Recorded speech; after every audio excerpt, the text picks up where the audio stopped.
And just as the modern nation of Israel was being reborn, the prophecies of Isaiah resurfaced. Ancient copies of the prophet, dated 100 years or more before the Christian era, were discovered at the lowest spot on earth, near the Dead Sea. So the Dead Sea Scrolls are ancient Jewish manuscripts discovered between 47 and 56 in 11 caves in the area of Qumran. Qumran is located on the northwestern shore of the Dead Sea, 30 kilometers east from Jerusalem. This was one of the greatest and most important discoveries of antiquities ever made.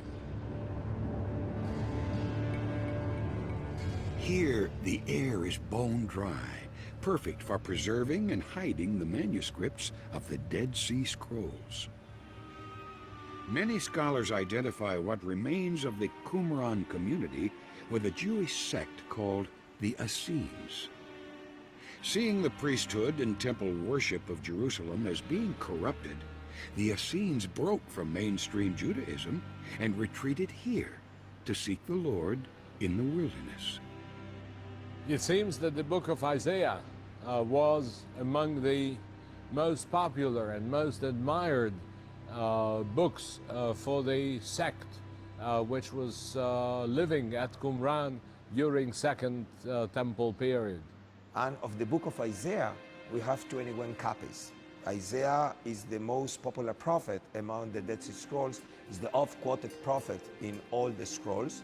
And it's a fact that out of the 220 biblical copies in Qumran, the only full copy is the Great Isaiah Scroll discovered in Cave 1 in 47.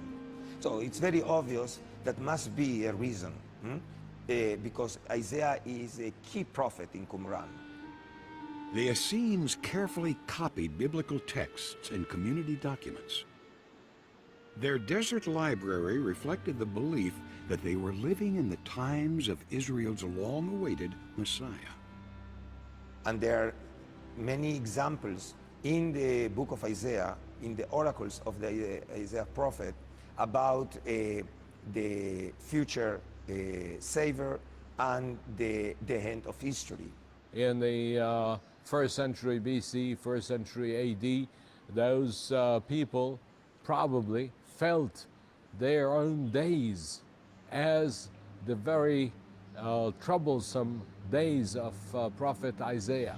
They regarded the Roman threat to be maybe parallel to the threat felt by the Jerusalemites from Assyria, the great power of their time. They regarded themselves as the Isaiah of their own time. Some groups, like the Qumranites and the group of Jesus and John the Baptist, they live with the sense that actually they are on the eve of the new era, expecting the Messianic kingdom. It's quite obvious why Isaiah became a key prophet for disclosing the secret of time. The secret of the times. In scrolls governing life and worship called the Community Rule, the Essenes used the words of Isaiah to describe their messianic mission to, quote, open up a path for the Lord. A voice cries, "In the wilderness, prepare the way of the Lord. Make straight in the desert a highway for our God." And this issue is a key issue mentioned in the scrolls themselves, in the Community Rule. And it's not by chance that the same verse, quoting from Isaiah chapter 40, verse 3, is the same verse also mentioned in the context of John the Baptist. In the Gospel of Mark and the parallels, also, strictly speaking, this verse is mentioned explaining why John the Baptist is announcing the coming of the Messiah in the wilderness of Judea. So, again, it can't be by chance that same verse is quoted.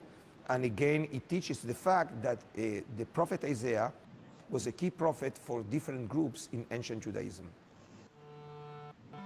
Soon after John the Baptist called on his people to prepare the way of the Lord in the wilderness, Isaiah's predictions of a suffering servant took a controversial turn. Followers of Jesus, or Yeshua in Hebrew, came to the conclusion that they had seen an unexpected and dramatic fulfillment of the ancient words in the 53rd chapter of Isaiah. The shrine of the book at the Israel Museum houses the Dead Sea Scrolls